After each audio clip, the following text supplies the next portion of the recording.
Industri secara umum diartikan sebagai segala bentuk kegiatan ekonomi, terutama berkaitan erat dengan produksi atau menciptakan sesuatu yang memiliki nilai tambah, dan barang tertentu menghasilkan keuntungan dari proses tersebut.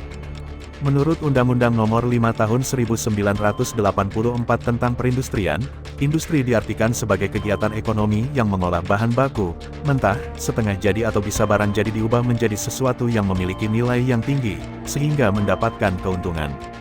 Industri juga sering diartikan sebagai kegiatan pengolahan barang yang seringkali melibatkan alat, misalnya mesin. Indonesia sebagai negara besar memiliki sumber daya alam yang cukup luar biasa. Pemerintah Indonesia telah mengambil kebijakan untuk menghentikan ekspor bahan mentah produk-produk pertambangan seperti yang tercantum dalam Undang-Undang Nomor 4 Tahun 2009, merupakan salah satu upaya untuk menjadikan bangsa Indonesia menjadi negara industri. Bangsa Indonesia harus beranjak menjadi negara maju yang berbasiskan industri, bukan negara yang mengandalkan sumber daya alam sebagai modal pembangunan. Sudah saatnya hal itu terjadi, tidak lagi bangsa yang mengandalkan sumber daya alam sebagai modal untuk pertumbuhan. Korea dan Jepang merupakan contoh dua negara maju yang dahulu memiliki sumber daya alam dan mengolahnya menjadi barang jadi. Mengutip dari laman Kemenperin, Menteri Perindustrian Airlangga Hartarto berpandangan bahwa Indonesia dalam proporsi ekonominya dapat dikategorikan sebagai sebuah negara industri. Pasalnya, sektor industri merupakan kontributor terbesar bagi perekonomian nasional dengan sumbangannya mencapai lebih dari 20%. Dia mengungkapkan, capaian 20% sangatlah besar, sehingga Indonesia masuk dalam jajaran elit dunia. Dalam kategori manufacturing value added, Indonesia masuk dalam 10 besar dunia. Peringkat ini sejajar dengan Brasil dan Inggris serta lebih besar dari Rusia.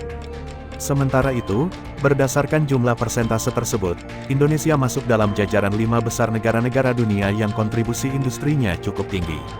Sementara Inggris menyumbangkan sekitar 10%, sedangkan Jepang dan Meksiko di bawah Indonesia dengan capaian kontribusinya 19%.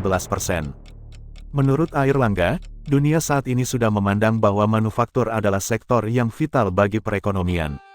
Hal ini telah disepakati dalam World Economic Forum, yang menyatakan bahwa industri adalah sebuah proses yang melibatkan pra-proses dan post-proses sebagai satu kesatuan. Dalam bahasa sederhananya, proses industri adalah yang terjadi di dalam dan luar pabrik. Menurutnya, keduanya tidak dapat dipisahkan.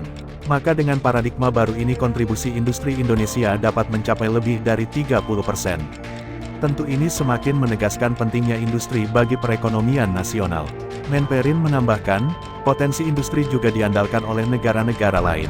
Untuk itu, kunci sukses dalam industrialisasi terdapat 3 faktor utama, yaitu sumber daya manusia (SDM), modal atau investasi, dan teknologi.